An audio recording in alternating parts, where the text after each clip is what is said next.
مسلمان کا ایک مسلمان کے دوسرے مسلمان پر 6 حق ہیں۔ سب سے پہلا حق کیا ہے؟ اذا لقیتہ فسلم علیہ، جب آپ کی اس سے ملاقات ہو تو سلام کرو۔ سلام کی جگہ پر یہ الفاظ نہیں کہے جا سکتے ورنہ یہ بدعت ہو جائے گی۔ جن کی باتیں اپنے پیچھے گھر والوں کے ساتھ روزانہ ہی گھنٹوں ہوتی ہیں نا، واللہ ان میں سے 90% سے زیادہ گھروں میں فساد ہی ہوتا ہے۔ پھر سلام کرنے کے بعد اگر وہ اس کے بارے میں کوئی شر پھیلائے تو یہ نفاق کی ایک علامت ہے کہ کہہ تو یہ رہا کہ تم سلامت رہو اور خود اس کی سلامتی کو خراب کر رہا ہے۔ قطع رحم کرنے والا وہ جنت میں داخل ہی نہیں ہوگا۔ کچھ لوگ ہوتے ہیں وہ بیچارے گھر کے جو مرد حضرات ہوتے ہیں وہ کھلانے میں شیر ہوتے ہیں، خواتین جو ہے نا وہ من کی گالیاں نکال رہی ہوتی ہیں، جو سوار ہے وہ پیدل چلنے والے کو سلام۔ صلہ رحمی یہ ہے کہ اگر وہ رشتے کو توڑنے کی طرف آئیں تو ہم رشتے کو جوڑیں۔ آپ نے فرمایا کہ تم لوگ یہ 4 کام کرو، جنت میں سلامتی کے ساتھ داخل ہو جاؤ۔ دے رہے ہیں کچھ تو اللہ آپ کے لیے، کسی سے کچھ لے رہے ہیں تو اللہ آپ کے لیے۔ ہماری تربیت ایسی ہو چکی ہے اور ہم ایک ایسے کلچر کے عادی ہو چکے ہیں کہ اس میں سلام سے زیادہ ہمارے منہ سے گالیاں نکلتی ہیں۔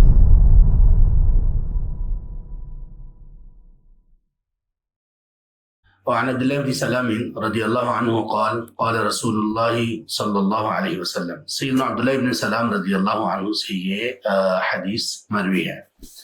سیدنا عبداللہ بن سلام رضی اللہ عنہ کی خاص بات یہ ہے کہ یہ یہودی علماء میں سے تھے اور اللہ کے رسول صلی اللہ علیہ وآلہ وصحبہ وسلم پر ایمان لائے، اور ان کی سیرہ اور ان کی بایوگرافی بھی پڑھنے کے لائق ہے۔ اور یہ کس طرح سے ایمان لائے؟ ایک تو ان کے پاس علم تھا، ان کو معلوم تھا کہ جو آخری رسول آنے والے ہیں ان کی علامات کیا ہیں، تو ان کی صداقت کی علامات کو یہ پہچاننے والے تھے۔ دوسرے نمبر پر یہ تھا کہ یہ کہتے ہیں کہ جب میں پہلی مرتبہ جناب سیدنا رسول کریم صلی اللہ علیہ وسلم سے ملا اور میری جو پہلی نظر ان کی پڑی رسول کریم صلی اللہ علیہ وسلم پر، تو کہنے لگے کہ یہ میں نے پہچان لیا کہ لیس ھذا وجہ کاذب، یہ کسی جھوٹے شخص کا چہرہ نہیں ہے۔ یہود کچھ ایسے الزامات لگاتے تھے اور وہ آپ کی نبوت پر ایمان نہیں لاتے تھے، تو انہوں نے کہا کہ پہلی بات ہی جو ہمیں معلوم ہوئی آپ کے چہرے کو دیکھ کر وہ یہ تھی کہ یہ کسی جھوٹے انسان کا چہرہ نہیں ہو سکتا۔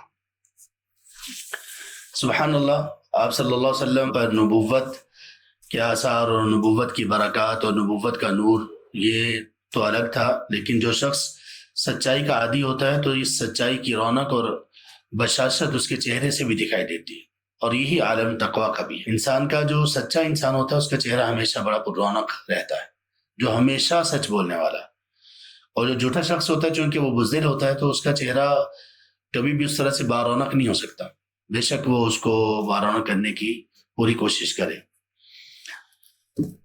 یا اس کے احوال مختلف ہوتے رہتے ہیں۔ تو بہرحال چہروں سے بھی کچھ چیزوں کا پتہ چل جاتا ہے کسی حد تک، اس میں پوری طرح سے کوئی نتیجہ نہیں نکالا جا سکتا، لیکن چہروں کے آثار سے بھی کئی چیزیں انسان کی معلومات میں آ سکتی ہیں۔ تو وہ کہتے ہیں کہ قال رسول اللہ صلی اللہ علیہ وآلہ وصحبہ وسلم، کہ اللہ کے رسول صلی اللہ علیہ وآلہ وصحبہ وسلم نے فرمایا، یا ایھا الناس، لوگو، یا ایھا الناس، لوگو، افشوا السلام، سلام کو پھیلاؤ یا عام کرو، وصلوا الارحام، اور رشتہ داریوں کو ملاؤ، صلہ رحمی کرو، واطعموا الطعام، اور کھانا کھلاؤ، وصلوا باللیل والناس نیام، اور رات کو نماز پڑھو جبکہ لوگ نیند کی حالت میں، تدخل الجنت بسلام، تو تم لوگ جنت میں داخل ہو جاؤ گے سلامتی کے ساتھ۔ اخرجہ ترمذی وصححہ، اس کو امام ترمذی رحمہ اللہ نے تخریج کیا اور اس کو صحیح قرار دیا۔ باب ترغیب فی مکارم الاخلاق میں، یعنی مکارم اخلاق کی جو باتیں ہمیں سکھائی گئیں رسول کریم صلی اللہ علیہ وآلہ وسلم کی طرف سے، جن سے ہماری پرسنالٹی ڈیولپ کرے گی اور گرو کرے گی اپنی اچھائی میں اور اچھے اخلاق میں، تو جو چیزیں ہمیں اپنانی ہیں ان میں سے 4 چیزیں اس میں بیان کی گئی ہیں، اور یہ بھی وہ چیزیں ہیں جو دنیا میں کوئی بھی اگر پرسنالٹی ڈیولپمنٹ پر بات کرے گا تو کبھی بھی یہ چیزیں وہ نہیں بتائے گا، خاص طور پر ان میں سے 3 چیزیں کبھی بھی نہیں بتا سکتا۔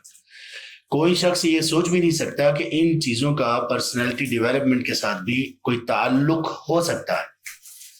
تو اللہ کے رسول صلی اللہ علیہ وسلم نے ہماری جو کریکٹر بلڈنگ کی ہے اور ہماری تعمیر شخصیت جو کی ہے، کہ جس سے ہم بہت سارے لوگ دور ہیں آپ صلی اللہ علیہ وآلہ وصحبہ وسلم کی تعلیمات سے، تو اس میں ایسی یہ قیمتی توجیحات ہیں اور ایسی قیمتی باتیں اور ایسے قواعد اور اصول ہیں کہ ان کے ساتھ انسان کی شخصیت بہت بہترین ہو جاتی ہے، اس لیے کہ یہ ساری تعلیمات اللہ کی طرف سے ہیں جو کہ ہمارے خالق ہیں۔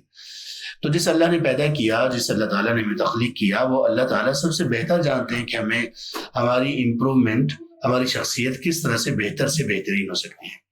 آئیے دیکھتے ہیں کہ اس میں 4 چیزیں کون سی ہیں۔ ان 4 چیزوں میں جو پہلی چیز ہے، بلکہ ان 4 چیزوں سے پہلے رسول کریم صلی اللہ علیہ وآلہ وصحبہ وسلم کا جو انداز ہے یہاں پر سکھانے کا، وہ کیسا ہے؟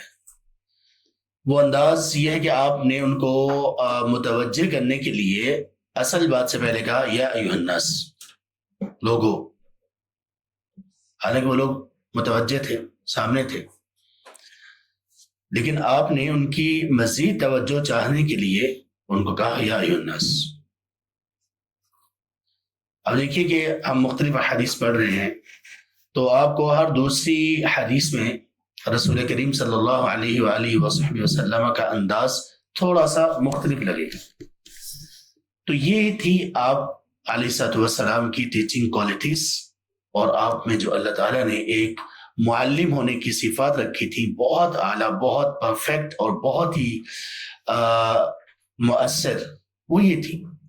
تو اس سے یہ پتہ چلا کہ جب لوگوں سے کوئی عام اور خاص بات کرنی ہو تو پہلے ان کو متوجہ کرنے کے لیے کوئی ایسا اگر لفظ بول دیا جائے تو اس میں بہت ہی نفع بڑھ جاتا ہے۔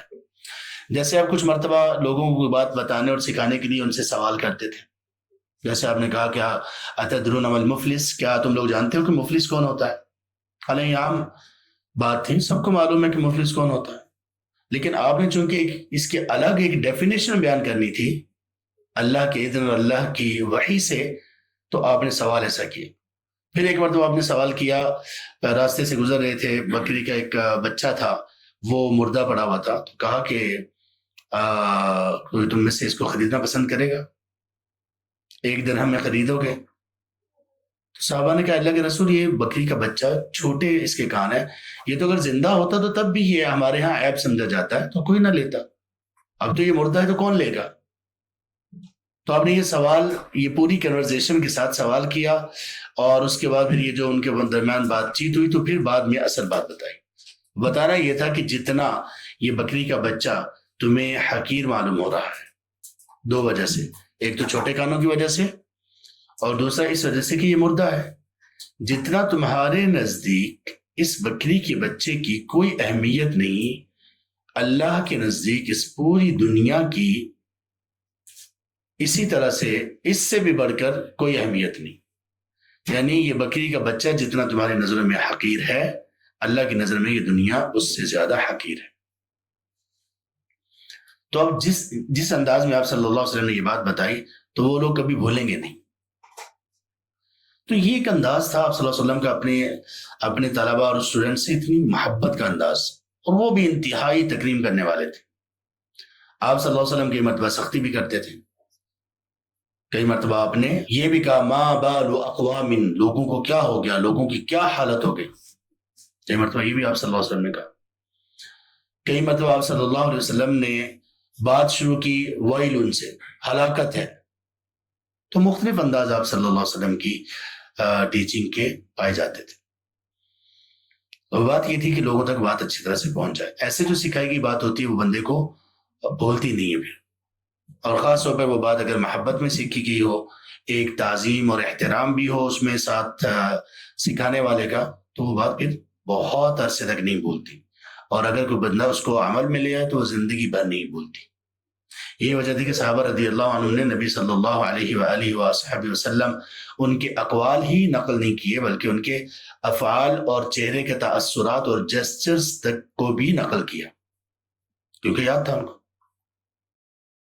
کچھ مواقع پر آپ صلی اللہ علیہ وسلم نے کسی کو کوئی بات کیسے سکھائی ایسے کہ ان کا ہاتھ اپنے ہاتھوں میں لیا اور کہا کہ جیسے معاذ رضی اللہ عنہ کو کہ اے معاذ، مجھے آپ سے محبت ہے اللہ کے لیے، تو آپ نماز کے بعد یہ رب اعنی علی ذکرک و شکرک و حسن عبادتک یہ نہ چھوڑا کسی بھی نماز کے بعد۔ تو یہ آپ صلی اللہ علیہ وسلم کے یہ انداز تھے۔ مختلف انداز، اور اس میں کچھ ڈرانے والا، کچھ ترغیب دلانے والا، کچھ سوال کا انداز، کچھ وارننگ کا انداز، کچھ غصے کا انداز، یہ سب چیزیں شامل تھیں۔ تو وہ 4 چیزیں کون سی ہیں جو انسانی شخصیت کو ڈیولپ کرنے کے لیے اور انسان کی تعمیر کے لیے اس میں ہمیں سکھائی گئی ہیں، جو ہمیں اپنانا ہے؟ ان میں سے پہلی چیز یہ کہ افشوا السلام، سلام کو عام کرو۔ سلام کو عام کرنے کا یہاں پہ مطلب یہ ہے کہ السلام علیکم ورحمۃ اللہ وبرکاتہ، اس کو پھیلاؤ، اور دوسرا یہ کہ سلامتی بھی پھیلاؤ۔ السلام سلامتی کی دعا ہے نا، تو کیا معنی ہوا؟ سلامتی پھیلاؤ، لوگوں میں سلامتی پھیلاؤ، لوگوں کو اپنی طرف سے سلامتی کی دعا بھی دو، اور اپنے شر سے ان کو سلامت رکھنے کی کوشش بھی کرو۔ کیونکہ جو بندہ جس کو سلام کہتا ہے نا، پھر سلام کرنے کے بعد اگر وہ اس کے بارے میں کوئی شر پھیلائے تو یہ نفاق کی ایک علامت ہے، کہ کہہ تو یہ رہا کہ تم سلامت رہو اور خود اس کی سلامتی کو خراب کر رہا۔ تو یہ ایسا کینے اور بغض کو ختم کرنے والا ایک نسخہ ہے یہ السلام علیکم ورحمۃ اللہ۔ ہماری گریٹنگ ہی یہ رکھی گئی، ہمارا سلام دعا ہی یہ رکھا گیا کہ دعا دی جائے السلام علیکم ورحمۃ اللہ وبرکاتہ، نہ گڈ مارننگ، نہ گڈ ایوننگ، نہ اور اس طرح کوئی اور چیز، بلکہ دعا، اور دعا بھی بہت بڑی، بہت بڑی۔ آپ پر سلامتی ہو اور اللہ کی رحمت ہو اور اللہ کی برکت آپ کو عطا ہو۔ سبحان اللہ۔ افشو کا کیا معنی ہے؟ افشو کا معنی یہ کہ سلام کو بہت زیادہ کرو۔ بہت زیادہ سلام کرنے سے کیا مراد ہے؟ کیا آدمی کہیں جائے تو وہ سلام کرے السلام علیکم السلام علیکم السلام علیکم، یا کیا مطلب ہے؟ اس کا مطلب یہ ہے کہ سلام کو عام کرنے کا مطلب یہ ہے کہ ایک تو سلام کرو راہ چلتے ہوئے، جس کو آپ جانتے ہو، جس کو نہیں جانتے، دونوں کا سلام کرو۔ آپ سے کوئی عمر میں اور مقام و مرتبہ میں بڑا ہے، اسے بھی سلام کرو، اور آپ سے جو چھوٹا ہے عمر میں یا مقام و مرتبہ میں، اس کو بھی سلام کرو۔ اور آپ سلام کو چھوٹا نہ سمجھو۔ سلام کے پھیلانے میں ایک چیز یہ بھی ہے کہ جب آپ کسی مجلس میں جاؤ یا آپ بات شروع کرو، شروع کرنے سے پہلے جیسے سلام کہتے ہو اسی طرح سے آخر میں بھی سلام کرو۔ یعنی کیا مطلب؟ کہ جتنا ضروری سلام شروع میں کرنا ضروری ہے مجلس میں آنے سے پہلے، اتنا ہی ضروری مجلس میں جانے کے بعد بھی سلام کرنا ہوتا ہے۔ اسی طرح سے اگر ہم بات کسی سے کریں، فون پر بات کریں مثال کے طور پر، تو بات شروع کرنے سے پہلے تو ہم السلام علیکم کہہ دیتے ہیں، لیکن آخر میں کیا کہتے ہیں؟ خدا حافظ، اللہ حافظ۔ اسی طرح کسی کے ہاں جائیں تو واپسی پر ہم السلام علیکم نہیں کہتے۔ تو افشو السلام میں یہ ہے کہ آخر میں بھی سلام کیا جائے، اور اگر سلام کو چھوڑ کر ہم کوئی اللہ حافظ، خدا حافظ، فی امان اللہ کے الفاظ کہتے ہیں تو یہ ٹھیک نہیں ہے۔ ہاں، اگر ہم یہ الفاظ کہیں اللہ حافظ، فی امان اللہ وغیرہ، اور آخر میں السلام علیکم ورحمۃ اللہ وبرکاتہ کہتے ہیں تو پھر ٹھیک ہے۔ سلام کی جگہ پر یہ الفاظ نہیں کہے جا سکتے، ورنہ یہ بدعت ہو جائے گی۔ ورنہ ایک جو تعلیم میں ایک موقع اور مقام کی سکھائی گئی، ہم اس کو اگر چھوڑ دیں گے تو اس میں کیا ہوگا؟ وہ دین کی تعلیم کو ہم نے چھوڑ کر کیا کیا؟ ایک اپنی طرف سے ایک چیز کو اس میں ایڈ کر دیا۔ تو اس لیے خدا حافظ، اللہ حافظ، فی امان اللہ وغیرہ، یہ سارا کچھ کہنے کے بعد آخر میں سلام کرنا بھی ضروری ہے، بات چیت کرتے ہوئے بھی اور کہیں پہ آتے جاتے ہوئے۔ اسی طرح سے سلام کرنے میں ہم کتنا معمولی سمجھتے ہیں کہ ہم گھر میں داخل ہوتے ہیں تو سلام کہہ لیتے ہیں۔ اب گھر میں آ کے کسی کمرے میں داخل ہونا ہے، کمرے سے باہر نکلنا ہے، تو ہم عام طور پہ سلام نہیں کرتے، تو تب بھی ہمیں سلام کرنا چاہیے، تب بھی ہمیں سلام کرنا چاہیے۔ کمرے میں داخل ہوتے ہوئے السلام علیکم، نکلتے ہوئے السلام علیکم۔ ہمارے کمرے میں بہت سارے چکر لگ رہے ہیں، جتنی دفعہ ہم کمرے میں آئیں جائیں سلام کہہ لیں۔ جس بندے کے دل میں اس بات کی وہ اہمیت نہیں ہوگی، اور جناب رسول کریم صلی اللہ علیہ وآلہ وصحبہ وسلم فداء نفسی ابی و امی و اہلی و مالی، ان سے وہ جان سے بڑھ کر محبت نہیں ہوگی، اس کو یہ بوجھ لگے گا، اور وہ اعتراض کرے گا کہ لوگ کرتے ہیں یار اتنا سلام کیا ہو گیا بھائی، آپ کو طبیعت تو ٹھیک ہے آپ کی، اتنا سلام کیوں کر رہے ہیں؟ سبحان اللہ۔ صحابہ رضی اللہ عنہم سے یہ مروی ہے کہ وہ اگر راستے میں کہیں جا رہے ہوتے اور چلتے چلتے اگر راہ میں کوئی بڑا پتھر آ جاتا، کوئی چٹان ٹائپ یا کوئی چھوٹی چیز آ جاتی، درخت آ جاتا، تو اس میں سے وہ جب ایک دوسرے سے الگ ہوتے ہیں، مثال کے طور پر کچھ صحابہ چل رہے ہیں، 6-8 صحابہ ہیں، لوگ ہیں، اور راستے میں ایک درخت آ گیا، کچھ لوگ ادھر سے گزریں گے، کچھ لوگ ادھر سے گزریں گے، تو جب یہ جدا ہونے کے بعد آگے ملتے دوبارہ آدھے منٹ کے بعد بھی، تو پھر سلام کرتے۔ اور آپ صلی اللہ علیہ وسلم کی اتنی احادیث ہیں سلام کرنے کے متعلق، اور ہم نے جو یہ کتاب الجامع ہم پڑھ رہے ہیں، یہ 5واں باب ہے، جو سب سے پہلا باب، اس کی جو سب سے پہلی حدیث تھی، اس میں حق المسلم علی المسلم ستن، مسلمان کا ایک مسلمان کے دوسرے مسلمان پر 6 حق ہیں۔ سب سے پہلا حق کیا؟ اذا لقیتہ فسلم علیہ، جب آپ کی اس سے ملاقات ہو تو سلام کر۔ تو یہاں بھی یہ کہا گیا کہ آپ سلام کو عام کریں، سلام کو پھیلائیں، سلام کو عام کریں۔ تو اس کی پوری تعلیمات دی گئیں، سلام میں پہل کس نے کرنی ہے، کس کا حق ہے کہ وہ سلام کرے، چھوٹا بڑے پر سلام کرے، جو پیدل چل رہا ہے وہ جو بیٹھا ہوا ہے اس کو سلام کرے، جو سوار ہے وہ پیدل چلنے والے کو سلام کرے، یعنی اتنی تفصیلات۔ اس کا مطلب کیا ہوا؟ یہ چھوٹی چیز نہیں ہے، بہت بڑی چیز ہے، بہت بڑی عبادت ہے یہ سلام کرنا۔ تو اس لیے سلام کو عام کرنا یہ خود بھی ہمیں کرنا چاہیے، اور اپنے بچوں کو بھی یہ سکھانا چاہیے۔ اللہ اکبر! لیکن یہ صرف وہی کرے گا جس سے محبت ہے، سچی محبت ہے رسول کریم صلی اللہ علیہ وسلم سے، ورنہ نہیں، کوئی نہیں کرے گا۔ سلام، سبحان اللہ، ہماری تربیت ایسی ہو چکی ہے، اور ہم ایک ایسے کلچر کے عادی ہو چکے ہیں کہ اس میں سلام سے زیادہ ہمارے منہ سے گالیاں نکلتی ہیں، یہ برے الفاظ نکلتے ہیں، سلام کم ہے۔ تو ہمیں یہ چاہیے کہ جو نوجوان ہیں خاص طور پر، اور جو بڑے ہیں، سب کو چاہیے کہ یہ جو ایک برا کلچر ہمارے خاص طور پہ تعلیمی اداروں میں بھی چھا رہا ہے، تیزی کے ساتھ، قوت کے ساتھ اس کا مقابلہ کریں، اور اپنے کلچر کو عام کریں، اسلام کے کلچر کو۔ ہمارا کلچر کون سا ہے؟ اسلام کا کلچر، اس کو عام کریں۔ تو کہا افشوا السلام، سلام کو عام کرو۔ وصلوا الرحم، واو الگ ہے، اور سلو اصل لفظ ہے، اور رشتہ داری کو ملاؤ۔ رشتہ داری کو ملانا یا صلہ رحمی ہم لوگ سنتے تو رہتے ہیں، لیکن صلہ رحمی ہوتا کیا ہے؟ صلہ رحمی کے متعلق بھی بہت ساری آپ صلی اللہ علیہ وسلم کی حدیث ہیں۔ عمر میں، رزق میں برکت کے لیے صلہ رحمی ایک مؤثر چیز ہے۔ اسی طرح آپ نے فرمایا کہ جو صلہ رحمی نہیں کرتا، جو قطع رحمی کرتا ہے، بلکہ قطع رحمی کرنے والا وہ جنت میں داخل ہی نہیں ہوگا۔ تو صلہ رحمی کے متعلق بھی بہت ساری احادیث اور تعلیمات موجود ہیں۔ اللہ تعالیٰ نے سابقہ امتوں کو جو تعلیمات دی، ان میں بھی صلہ رحمی کا ذکر تھا، جیسے بنی اسرائیل کے متعلق کہا گیا آیت نمبر 53 میں سورہ البقرہ کی، وَإِذْ أَخَذْنَا مِيثَاقَ بَنِي إِسْرَائِيلَ لَا تَعْبُدُونَ إِلَّا اللَّهَ وَبِالْوَالِدَيْنِ إِحْسَانًا۔ صلہ رحمی ہے کہ، اور نبی کریم صلی اللہ علیہ وآلہ وصحبہ وسلم نے تو بہت ساری باتیں اس کے متعلق کی۔ تو یہاں پر بھی دیکھیے کہ کہا کہ صلہ رحمی کیجیے۔ صلہ رحمی ہوتی کیا ہے؟ صلہ رحمی کا مطلب یہ ہے، پہلے یہ سمجھ لیا جائے اس کے مفہوم سے پہلے، کہ صلہ رحمی کس کے ساتھ کی جائے گی، کون سے رشتے ہیں جن کے ساتھ صلہ رحمی ہوگی۔ صلہ رحمی کا مطلب کیا ہے؟ صلہ کا معنی ہوتا ہے ملانا، کنیکٹ کرنا، جوڑ پیدا کرنا، اور رحم کا مطلب ہوتا ہے جہاں پہ ماں کے پیٹ میں انسان کی تخلیق ہوتی ہے۔ تو صلہ رحمی سے مراد وہ رشتے ہیں جو انسان کے خون کے رشتے ہیں، جو اس کی کچھ اہل علم نے کہا کہ صلہ رحمی سے مراد وہ رشتے ہیں جن کا تعلق ماں کے ساتھ ہو، پھر وہ جن کا تعلق باپ کے ساتھ ہو۔ بس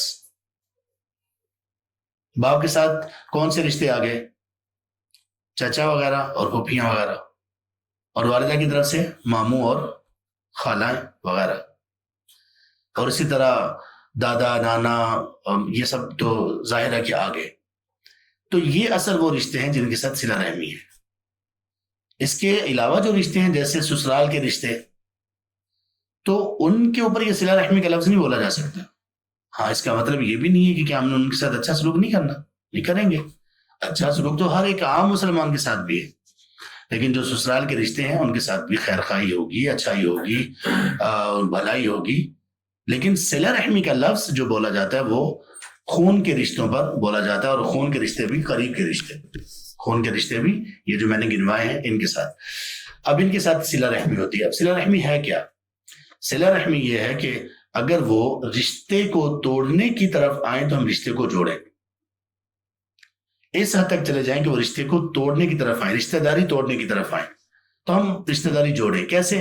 وہ کوئی بدسلوکی کرتے ہیں، کوئی بدتمیزی کرتے ہیں، کوئی اس طرح کا کام کرتے ہیں، یا وہ کہتے ہیں کہ ہم نے آپ کی طرف آنا جانا ہی نہیں ہے، یا اور اس طرح کی کوئی ناراضگی چل رہی ہے ان کے ساتھ، تو ہم کیا کریں گے؟ ہماری صلہ رحمی یہ ہوگی کہ ہم ان کی خیر خواہی کریں گے، مختلف مواقع پر ان کو مل لیں گے، جب ان کو کبھی مدد کی ضرورت ہوئی ان کی مدد کر دیں گے، ہم ان کو اپنے شر سے محفوظ رکھیں گے، کوئی ان کی غیبت چغلی زکاری نہیں کریں گے، اور کسی موقع پر جب کہ ان کو کسی بھی طرح کی مالی اعتبار سے، اخلاقی اعتبار سے، جذباتی اعتبار سے ہماری ضرورت ہو تو ہم ان کے پاس پہنچیں گے، یہ نہیں کہیں گے کہ یہ تو ہمیں تو ان لوگوں نے بڑی تکلیف دی تو ہم تو جائیں گے نہیں۔ اس کو کہتے ہیں صلہ رحمی، کہ جو رشتہ دار قطع رحمی کرنے کی کوشش کریں آپ ان کے ساتھ رشتہ کو جوڑنے کی جوڑے رکھیں، تو اس کو صلہ رحمی کہتے ہیں۔ اب بات یہ کہ صلہ رحمی کی حد کیا ہے، اس پر ہم پہلے بات کر چکے ہیں پہلے باب میں نا، تو صلہ رحمی کی حد کیا ہے؟ کیا ایک شخص آپ کے رشتہ دار عزیز و اقارب میں وہ شر پھیلانے والا ہے اور اس کے شر کا اثر اور اس کے نقصانات آپ کی فیملی میں ظاہر ہو رہے ہیں، تو اس کے ساتھ صلہ رحمی کیا ہوگی؟ اس کے ساتھ صلہ رحمی یہ ہوگی کہ مختلف مواقع پر جب کبھی ملاقات ہو اس سے سلام کر لیا جائے اور اس کو خود اپنی طرف سے کوئی تکلیف نہ دی جائے، لیکن اس کے شر سے بچنا بھی ضروری ہے۔ ایسا نہیں کہ عزیز و اقارب میں سے تو ہم نے کیا کرنا ہے، ہم تو وہ جتنی بھی شر پھیلا رہا ہو ہم نے کچھ بھی نہیں کرنا جواب میں، نہیں، ہم نے قطع تعلق ہی نہیں کرنی۔ اور صلہ رحمی کا علی الاقل بات یہ ہے، صلہ رحمی کی سب سے کم بات یہ ہے کہ ہم لوگ جب کبھی ہماری ملاقات ہو جائے تو ہم ان سے سلام کر لیں، یہ کافی ہے صلہ رحمی کے لیے، یہ کافی ہے۔ کن لوگوں کے ساتھ؟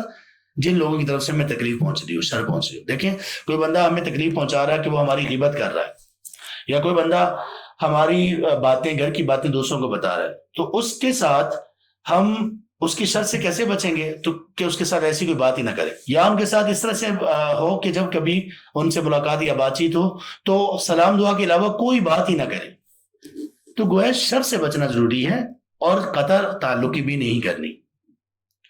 ایسا نہیں ہے، صلہ رحمی کا یہ مطلب نہیں ہے کہ آپ روزانہ کال کرو اور گھنٹے گھنٹے کی کالیں کرتے رہیں۔ اور یہ میں آپ کو ایک بات بتاؤں، میں اپنے تجربے سے یہ بات کہہ رہا ہوں، اور مشائخ بھی انشاءاللہ اس کی تائید کریں گے جو اس طرح کے لوگوں کے معاملات سنتے ہیں۔ جن لوگوں کے ہاں خاص طور پر بچے کی شادی کے بعد جن کی باتیں اپنے پیچھے گھر والوں کے ساتھ روزانہ ہی گھنٹوں ہوتی ہیں نا، واللہ ان میں سے 90% سے زیادہ گھروں میں فساد ہی ہوتا ہے، اس میں کوئی خیر نہیں ہے، یہ صلہ رحمی نہیں ہوتی ہے۔ مطلب گھنٹوں گھنٹوں باتیں، یار کیا باتیں کر رہے ہو گھنٹوں گھنٹوں؟ اور کچھ ایسے بھی ہم نے دیکھے ہیں کہ اگر کسی کو کسی گھر میں شوہر نے یا کسی نے منع کر دیا کہ اب اتنی بات کرنے کی تو ایسی ضرورت نہیں ہوتی، تو اس کے اوپر پھر آپ میں تو جیلسی ہے، آپ تو ایسے ہیں ویسے ہیں، فلاں ہیں فلاں ہیں فلاں ہیں۔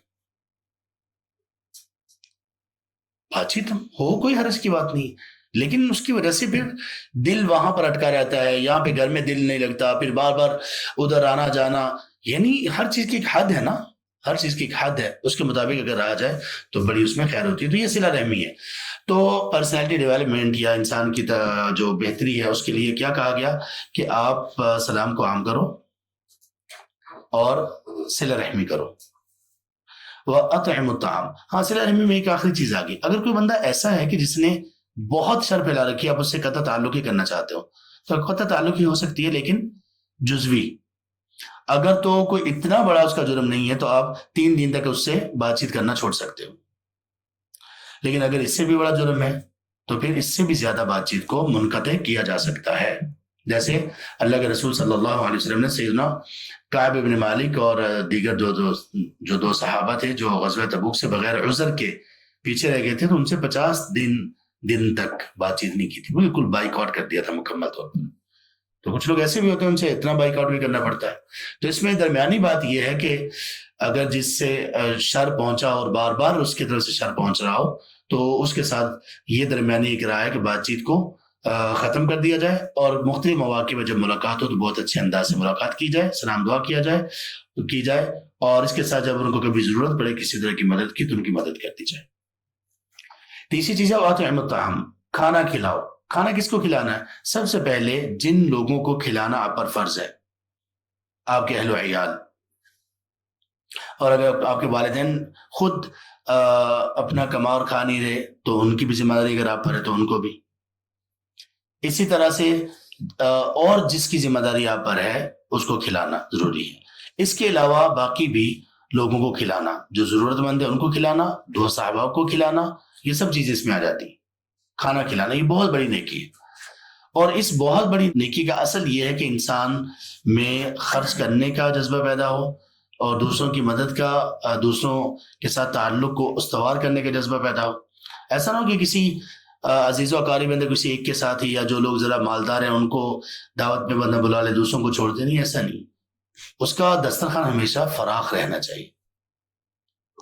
سبحان اللہ، کتنے ایسے ہمارے اسلاف گزرے ہیں کہ وہ کسی کو ساتھ بٹھائے بغیر کھانا نہیں کھاتے تھے۔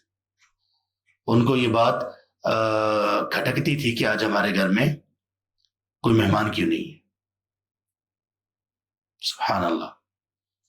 تو جب عبادت سمجھا جائے ان چیزوں کو تو پھر بڑے مزے کی، ورنہ کتنے لوگ ایسے جو بہت سمجھتے ہیں یار یہ کیا بندہ ہر ہفتے چلا آتا ہے، بیٹھے رہتے ہیں۔ کچھ لوگ ہوتے ہیں وہ بیچارے گھر کے جو مرد حضرات ہوتے ہیں وہ کھلانے میں شیر ہوتے ہیں، خواتین جو ہے نا وہ من کی گالیاں نکال رہی ہوتی ہیں، ہمیں بنانا پڑتا ہے اور یہ اور وہ فلاں فلاں۔ اچھا، اس میں کچھ لوگ ایسے بھی ہیں کھانا تو کھلاتے ہیں وہ، لیکن اپنے گھر میں پکا کے نہیں کھلاتے، باہر سے منگوا لیتے ہیں، آرڈر کر لیتے ہیں۔ اس میں بھی کوئی حرج کی بات نہیں ہے، لیکن اس بندے کی خیرخواہی، محبت اور اہتمام جو اپنے گھر میں اس طرح سے کر رہا ہے، وہ اس کا اہتمام اور اس کا اجر و ثواب ایک الگ ہوگا۔ ایسا بھی نہیں ہونا چاہیے کہ دعوتوں میں انسان اپنا وقت ہی بہت زیادہ ضائع کرتے، جیسے خاص طور پر رمضان میں افطاریوں میں بہت سارے لوگ کچھ تھوڑا سا مبالغہ آرائی کرتے ہیں کہ افطاری میں وہ ضروری سمجھتے ہیں کہ لوگوں کو بلایا جائے، اور اس میں پھر افطاری میں کیا ہوتا ہے کہ عشاء تک وہ اپنے کاموں سے ہی فارغ نہیں ہوتے، کبھی کبھی تراویحیں رہ جاتی ہیں، جس دن افطاری ہوتی ہے اس دن تراویحیں رہ جاتی ہیں، تھکے ہوئے بہت۔ نہیں، ایسی افطاری کی ضرورت نہیں ہے آپ کو۔ آپ یہ بھی کر سکتے ہیں کہ لوگوں کے گھر میں افطاری بھیج دیں بنا کے مختلف اوقات میں کسی بھی طرح، اور یہ دعوت بھی کی جا سکتی ہے، اس میں بھی کوئی حرج نہیں ہے کہ ایک دن اگر آپ تھک گئے ہیں تو اس میں بھی کوئی حرج کی بات نہیں ہے۔ تو بہرحال کھانا کھلانا یہ بہت بڑی چیز ہے، بہت بڑی چیز ہے، بڑے لوگوں کا یہ کام ہے۔ تو اپنا کھلا رکھیں، دل کو کھلا رکھیں۔ اگر آپ اسٹوڈنٹ لائف میں ہیں، آپ استطاعت رکھتے ہیں، دوست صاحب آپ کہیں پہ گئے ہیں، کچھ کھایا ہے، اگر آپ استطاعت رکھتے ہیں تو آپ پیمنٹ کر دیں،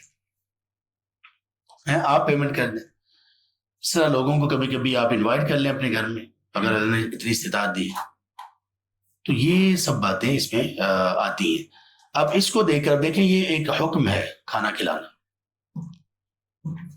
اب ہم سب نے سن لیا نا، اب اس کے بعد آپ لوگ دیکھیں کہ ان باتوں کو سن کے کوئی آپ کی زندگی میں آئندہ کوئی اثر اس کا ہوا یا نہیں ہوا۔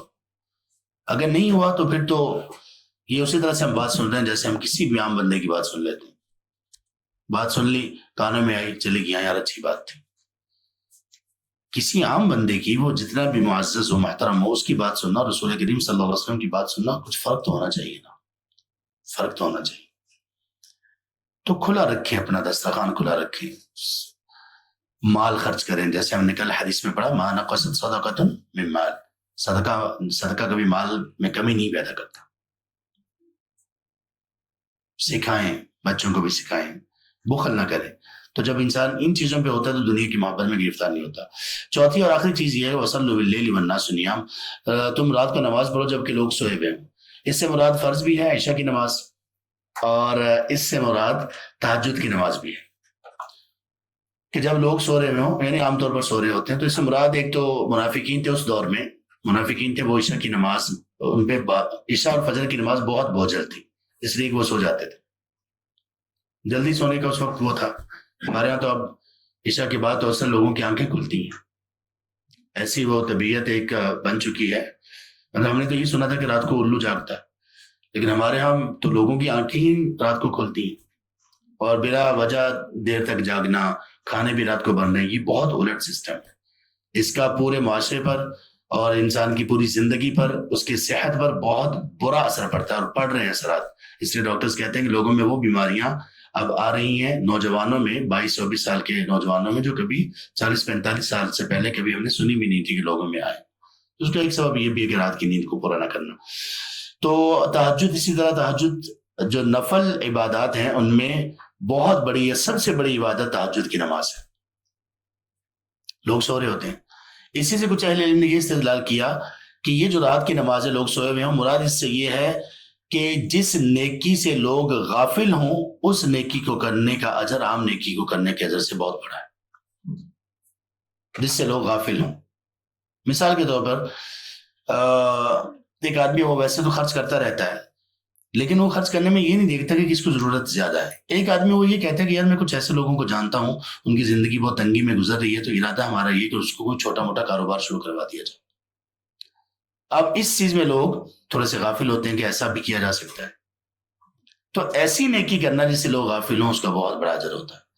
اچھا، یہ جو 4 چیزیں ہمیں بتائی اور سکھائی گئی، ایک تو یہ ہماری شخصیت اور ہمارے اسلام اور ہماری نیکی ایمان اس میں اضافہ کرے گی۔ اس کا ایک ایکسٹرا فائدہ بھی ہے، اضافی فائدہ۔ وہ کیا ہے؟ تدخل الجنت بسلام۔ آپ نے فرمایا کہ تم لوگ یہ 4 کام کرو، جنت میں سلامتی کے ساتھ داخل ہو جاؤ۔ سلامتی کے ساتھ داخل ہونے کے 2 مطلب ہیں، اور دونوں ہی ٹھیک ہیں، دونوں ہی قرآن اور حدیث سے اس کا معنی ملتا ہے۔ ایک یہ ہے کہ تم لوگ سلامتی کے ساتھ داخل ہو جاؤ گے جنت میں، یعنی بغیر کسی عذاب کے، بغیر کسی مشکل کے، سلامتی کے ساتھ آرام سے جنت میں چلے جاؤ۔ اور دوسرا اس کا معنی یہ ہے کہ تم جنت میں اس حال میں جاؤ گے کہ فرشتے تمہیں سلام کہہ رہے ہوں، فرشتوں کا ایکسٹرا پروٹوکول ہوگا۔ دونوں معنی ہی ٹھیک ہیں، سلامتی کے ساتھ بغیر کسی مشکل کے، عذاب کے، حساب کے ہم جنت میں چلے جائیں گے اگر ان چیزوں پر عمل کریں، اور اسی طرح سے فرشتے سلام بھی کہہ رہے ہوں گے۔ تو یہ ساری چیزیں، ان کا فائدہ کب ہے؟ کوئی سوال کر سکتا ہے کہ اس میں تو ایمان ہے ہی نہیں، یہ ہے ایمانداروں کے لیے۔ ایمان تو بنیادی چیز ہے نا، ایمان تو نیکی کو نیکی بنانے کا ایک بنیادی ایک قاعدہ ہے۔ ایمان نہیں ہے تو کوئی عمل اس کا نیکی نہیں بن سکتا، عمل صالح نہیں بن سکتا۔ وعن تمیم الداری رضی اللہ عنہ قال قال رسول اللہ صلی اللہ علیہ وسلم، سے تمیم الداری رضی اللہ عنہ بیان کرتے ہیں کہ رسول کریم صلی اللہ علیہ وسلم نے فرمایا الدین النصیحہ، دین خیر خواہی کا نام ہے۔ نصیحت کا معنی خیر خواہی، دین خیر خواہی ہے۔ ثلاثاً، آپ نے یہ بات 3 دفعہ دہرائی۔ قلنا، ہم نے کہا لمن ہی یا رسول اللہ، لمن یا رسول اللہ، اے اللہ کے رسول یہ دین جو خیر خواہی ہے کس کی خیر خواہی؟ تو آپ نے فرمایا للہ، اللہ کی، ولی کتابی، اس کی کتاب کی خیر خواہی، ولی رسول ہی، اور اللہ کے رسول کی خیر خواہی، ولی ائمۃ المسلمین، اور مسلمانوں کے آئمہ کی خیر خواہی، وعامتہم، ان کے عام لوگوں کی خیر خواہی۔ اخرج مسلم، اس کو امام مسلم رحمہ اللہ نے تخریج کیا۔ یہ حدیث بھی ان احادیث میں سے ہے جن میں الفاظ بہت کم اور معنی بہت بڑا ہے، اتنا بڑا کہ انسان کی دنیاوی اور اخروی ساری زندگی کو، انسان کے ظاہر اور باطن، انسان کے ایمان اسلام سب کو شامل ہے۔ اور حدیث کیا ہے؟ حدیث صرف یہ ہے الدین النصیحہ، 2 لفظ، الدین النصیحہ۔ آگے تو بالوضاحت ہے نا، صحابہ نے سوال کیا۔ تو یہ وہ ایک خوبی ہے کہ جو ہم نے اپنی شخصیت کو ایمان اور انسان کے اعتبار سے، مسلمان ہونے کے اور انسان ہونے کے اعتبار سے بہتر بنانے کے لیے، یہ چیز اتنی بڑی ہے کہ یہ وہ چیز ہے کہ جس کی وجہ سے اب اللہ کے ہاں بھی محبوب ہو جاؤ گے اور لوگوں کے ہاں بھی محبوب ہو جاؤ گے۔ اب یہاں پر آپ نے 2 لفظ کہے اور 3 مرتبہ کہے، الدین النصیحہ، الدین النصیحہ، الدین النصیحہ، 3 مرتبہ آپ نے کہا۔ تو اس کا مطلب یہ ہوا کہ جس کو آپ صلی اللہ علیہ وسلم 3 دفعہ دہرا رہے ہیں وہ کوئی بہت اہم چیز ہے۔ تو صحابہ نے سوال کیا اللہ کے رسول یہ دین خیر خواہی ہے، پھر انہوں نے پوچھا کہ اللہ کے رسول کس کے لیے؟ فوراً الرٹ ہو گئے نا، وہ چکنا ہو گئے کہ 3 مرتبہ کہا ہے، تو پوری وضاحت ہم لے لیں۔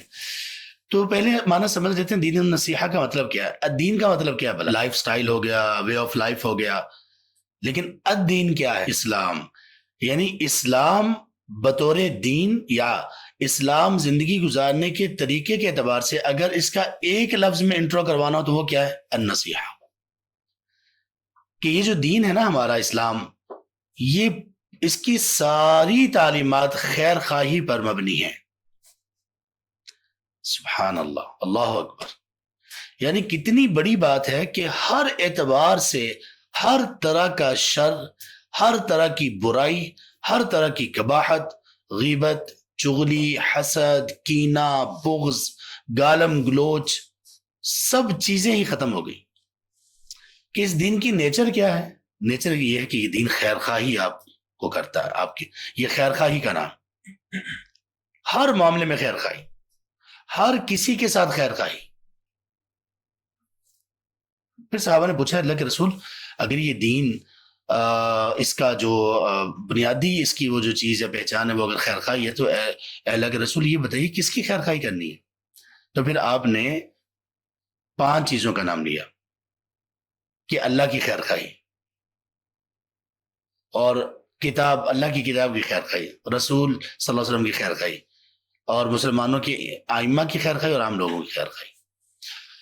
اب کیا مطلب اللہ تعالیٰ کی خیر خواہی سے کیا مراد ہے؟ دین نصیحت کا نام ہے، اللہ کے لیے نصیحت۔ اللہ کے لیے نصیحت اور خیر خواہی کیا ہے؟ اس میں کئی ایک چیزیں آتی ہیں۔ سب سے پہلی چیز اللہ سبحانہ وتعالیٰ کی ذات، وجود، ربوبیت، اسماء و صفات اور الوہیت پر ایمان رکھنا۔ نمبر 2، اللہ تعالیٰ کی خیر خواہی، اللہ کے لیے نصیحت یہ ہے کہ اللہ سبحانہ وتعالیٰ سے انتہائی شدید محبت رکھنا، والذین آمنوا اشد حبا للہ۔ نمبر 3 یہ کہ اللہ تبارک تعالیٰ کی جو تعلیمات ہیں جتنی بھی ہیں ان کو برحق سمجھنا، سب کی تصدیق کرنا۔ نمبر 4 یہ کہ ان کو فالو کرنا۔ نمبر 5 یہ کہ اللہ کی خاطر ہر عمل کرنا، دوستی، دشمنی، محبت، عداوت، نفرت، اور کسی کو دینا لینا، دوستی، دشمنی، سب کچھ اللہ کی خاطر ہو، یعنی ہر چیز میں اللہ سبحانہ وتعالیٰ کی ذات کو انوالو کرنا کہ یار اب یہ آپ کی خاطر ہے، کسی کو اپنا رہے ہیں تو آپ کے لیے، کسی کو چھوڑ رہے ہیں تو اللہ آپ کے لیے، دے رہے ہیں کچھ تو اللہ آپ کے لیے، کسی سے کچھ لے رہے ہیں تو اللہ آپ کے لیے، کوئی کام کر رہے ہیں اے اللہ آپ کے لیے، کسی چیز سے بچ رہے ہیں تو اے اللہ آپ کے لیے۔ اور اللہ سبحانہ وتعالیٰ کو ایک چیز اس میں یہ کہ اللہ سبحانہ وتعالیٰ کو مراقبہ رکھنا، اس بات کا مراقبہ رکھنا کہ اللہ تبارک و تعالیٰ مجھے ہمیشہ دیکھ رہے ہیں، مجھے سن رہے ہیں، تو میں نے اللہ تبارک و تعالیٰ کی کوئی نافرمانی نہیں کرنی۔ یہ ہے اللہ تعالیٰ کی فرما برداری، یہ ہے اللہ کے لیے دین کا نصیحت ہونا۔ اور اس کی کتاب کی نصیحت کیا ہے؟ کتاب کی نصیحت یہ کہ کتاب کے میں موجود تمام باتوں کو ماننا۔ کتاب کا جب لفظ بولا جاتا ہے تو اس کتاب سے مراد اللہ کے الفاظ بھی ہوتے ہیں اور رسول کریم صلی اللہ علیہ وسلم کی تعلیمات بھی ہوتی ہیں، دونوں چیزیں اس میں آتی ہیں۔ ایک موقع پر اللہ کے رسول صلی اللہ علیہ وسلم کے پاس ایک کیس آیا اور لوگوں نے کہا کہ اللہ کے رسول آپ ہمارے درمیان اللہ کی کتاب کے مطابق فیصلہ کر دیجیے۔ صحیح بخاری میں حدیث ہے، اقض بیننا بکتاب اللہ، آپ ہمارے درمیان اللہ کی کتاب کے مطابق فیصلہ کر دیجئے۔ تو آپ صلی اللہ علیہ وسلم نے کہا واللہ لأقضین بینکما بکتاب اللہ، میں اللہ کی کتاب کے مطابق آپ لوگوں کے درمیان اللہ کی قسم ہر صورت اسی کے مطابق فیصلہ کروں گا۔ پھر آپ نے جو فیصلہ کیا وہ قرآن کریم میں نہیں ہے، اور وہ یہ تھا کہ جو شادی شدہ زنا کرے گا اس کو سنسار کیا جائے گا۔ تو یہاں آپ صلی اللہ علیہ وسلم نے اپنی حدیث مبارک کو بھی کتاب اللہ کہا، ٹھیک ہے؟ تو اب اللہ کی کتاب یعنی اللہ کی جو تعلیمات ہیں، جو لکھی ہوئی تعلیمات اللہ تعالیٰ کی، جو اللہ تعالیٰ نے نازل کی، وہ نازل کی صورت میں کہ اپنے الفاظ کی صورت میں، یا وہ وحی کی، یا رسول کریم صلی اللہ علیہ وسلم کو حدیث کی صورت میں، تو ان کی تصدیق کرنا، یہ تصدیق ایسے نہیں ہوگی۔ ایک تو عام تصدیق ہے نا کہ جو کچھ بھی اللہ تعالیٰ نے آسمانوں سے نازل کیا وہ سب برحق ہے، لیکن اصل تصدیق کب ہوگی کہ ہم کتاب اللہ اور رسول کریم صلی اللہ علیہ وسلم کی حدیث مبارکہ اس کی تصدیق ایسے کریں گے، پہلے جان تو لیں، ہمیں پتہ ہوگا تو تبھی تصدیق کریں گے نا۔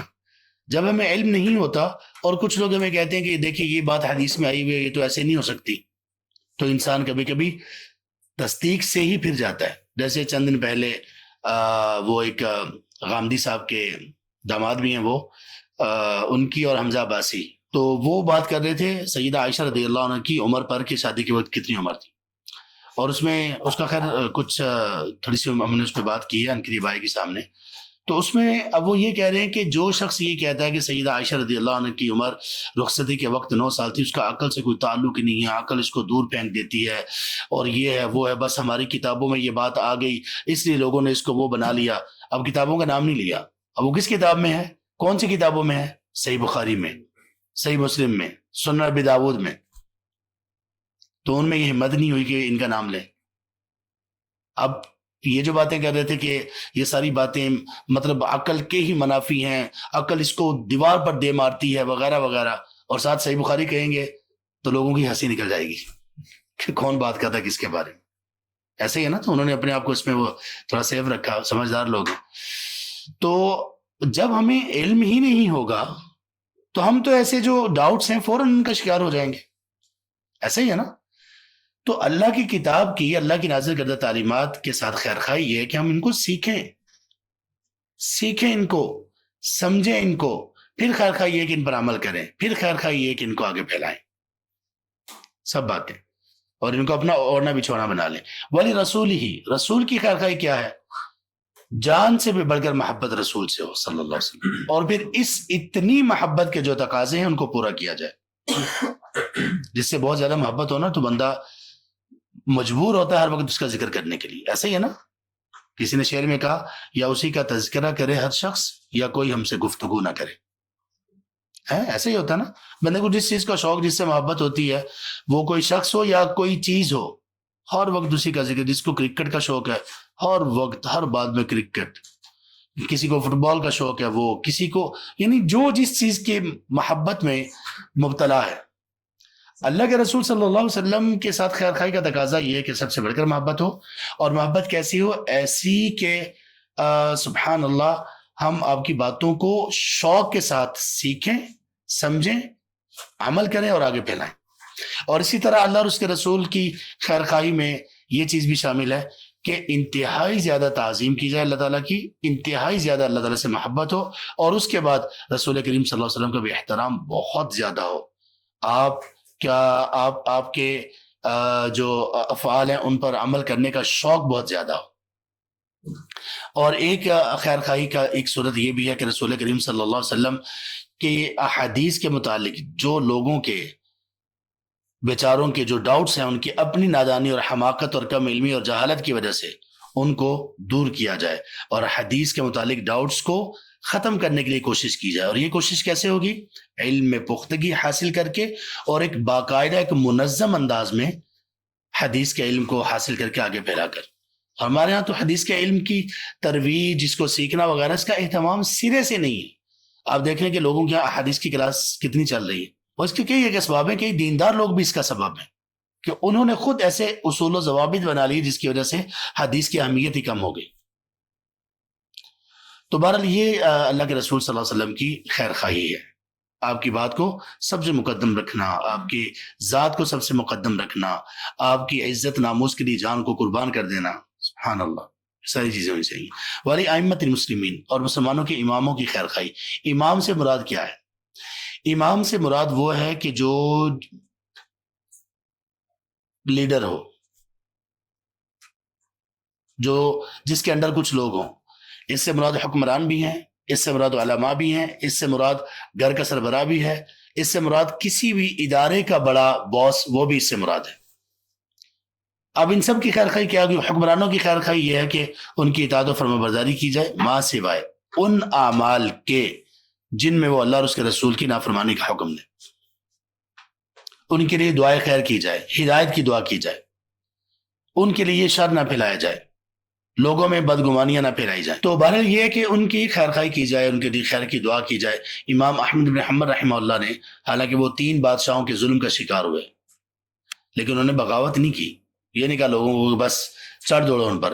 حالانکہ ان میں جو مسئلہ تھا وہ کفر والا مسئلہ تھا، لیکن کفر بوا نہیں تھا. یہ بڑی ایک لمبی چوڑی بات ہے، کبھی کریں گے. ہمارے کتنے دیندار لوگ بیچارے اس خبط میں مبتلا ہو گئے کہ بس جو ہے نا، وہ حکمرانوں میں کوئی ایک چیز ایسی پائی جاتی ہے جس میں کفر کا شائبہ ہوتا ہے، کہتے بس نکل پڑو، اڑا دو، جلا دو، بس یہ کر دو، وہ کر دو. تو یہ بھی جہالت کی وجہ سے ہے کہ پوری بات کو سمجھا نہیں گیا. تو امام احمد بن حنبل رحمہ اللہ 3 بادشاہوں کے ظلم کا شکار ہوئے، شدید تشدد کیا گیا ان پر. اور وہ بادشاہ مسئلہ کیا تھا؟ وہ کہتے تھے کہ قرآن کریم اللہ کی مخلوق ہے، اور قرآن کو اللہ کی مخلوق قرار دینا اہل علم کے ہاں یہ کفر ہے. اور امام احمد بن حنبل کہتے تھے یہ قرآن اللہ کی مخلوق نہیں، اللہ کا کلام ہے. اب اس میں فرق کیا بڑھے گا؟ فرق یہ بڑھے گا، اگر قرآن اللہ کی مخلوق ہے تو یہ تو مخلوق کو تو کسی کو دوام نہیں ہے، تو ختم ہو جائے گا، پھر کبھی بھی ختم ہو سکتا ہے.